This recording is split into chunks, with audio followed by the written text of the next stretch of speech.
কলম্বো টেস্টে লজ্জার হার, সিরিজ হাতছাড়া বাংলাদেশের। ব্যাটিং দোষ আর প্রতিদ্বন্দ্বিতা গড়তে ব্যর্থ বাংলাদেশ। দ্বিতীয় ইনিংসে কেউ 50-র মুখ দেখেননি। মুশফিকুর রহিমের 26 রান ছিল সর্বোচ্চ। মাত্র 133 রানেই অল আউট। ব্যাটিং ব্যর্থতায় বাংলাদেশ গুটিয়ে যায় মাত্র 133 রানে। 1 ঘন্টারও কম সময়ে শেষ হয়ে যায় ইনিংস।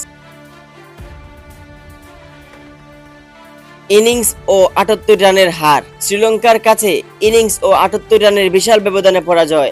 লজ্জাজনক হারে বাংলাদেশ সিরিজেও হেরে বসে।